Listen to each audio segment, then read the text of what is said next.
it's Mike here at Music Villa.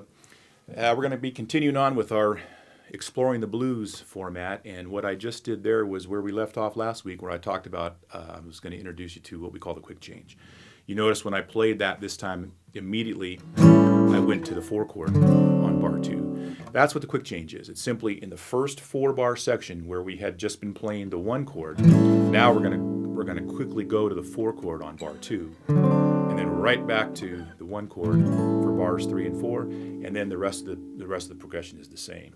So let me just break that down for you one more time, and then we're going to explore some new things. So again, the quick change is going to be changing to the 4 chord and then right back to the 1 chord. So it's going to go like this: 1, 2, 3, 4, to the 4 chord, back to the 1 chord. Now we're going to bar 5, bar 6, back to the 1 chord. Now to the 5 chord, to the 4, to the 1, and to the turnaround 5 chord. Now we're back to the top.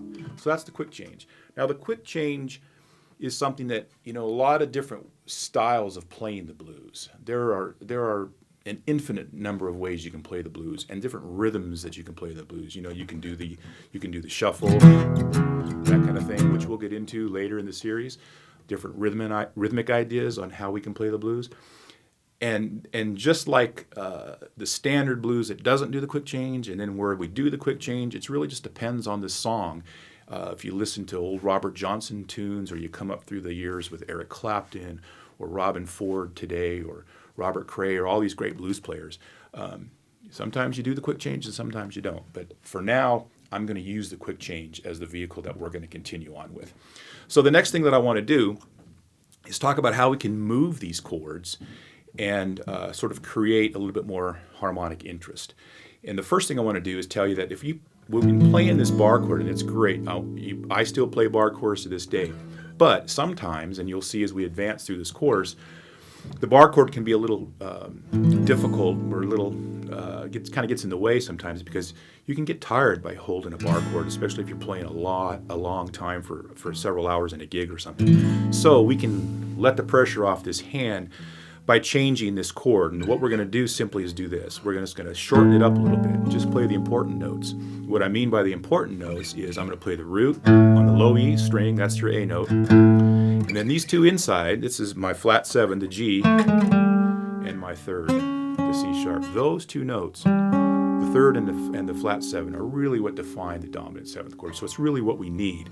We just put the root in there, and you got your A 7th chord. Now, I don't have to play this big bar chord. I can just relax a little bit and just play that chord. And this chord can really be easy to move too, without having to move around with a bar chord. So we'll show more of that as we progress.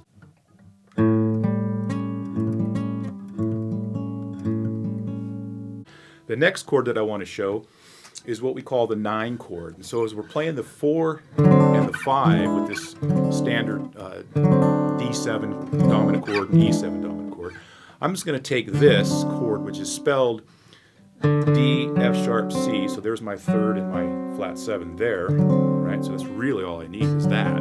But I'm going to take this D note up top and raise it up a whole step to the E note. The E note, if you count up the scale, D to E, you'd think, well, that's 2. And if we were playing it as a triad, we could call it a 2 chord or an add 9 chord or something like that.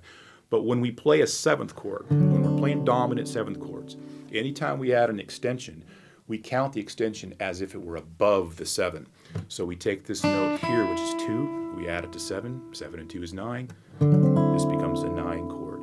The way I play it, middle finger, first finger, then I just flatten my 3rd finger, and I get that. If I wanted to, I could actually flatten it all the way across and even get that A note, which is the 5th of the chord.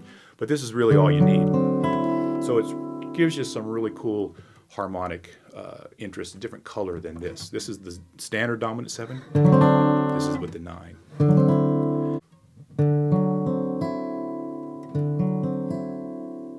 The 9 chord is an awesome chord. It's used all the time in all kinds of music. If we move it up a whole step to E, same thing. There's our E7.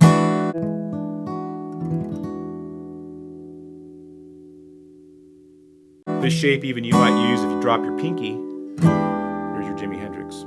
There's your Jimi Hendrix chord, that sharp 9 chord. That's all that is. You'll see some people play it this way or play it like that.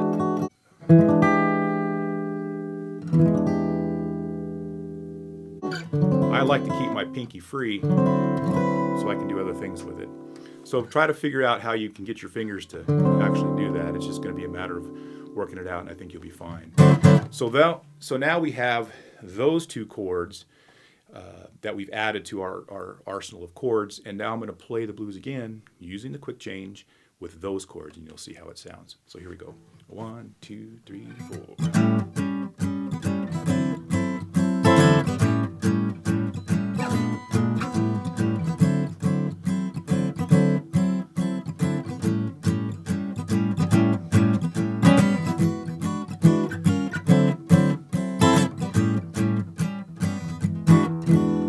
Okay, so that's the 12-bar blues using these new chords. Now you may have noticed that I did a couple of things where I sort of moved the chords. Remember I told you about how these chord forms can really be moved. So that's setting up for what we're going to do next, which is what I call approach chords. And I'm going to play out using these approach chords concepts just to kind of lay the idea on you. And then next week we're going to break down the approach chords, and we'll probably start talking about the turnaround too. So here is the 12-bar blues with the new chords, and I'm going to demonstrate the approach chords for you. And then I'll see you next week. Thanks. 2, 3.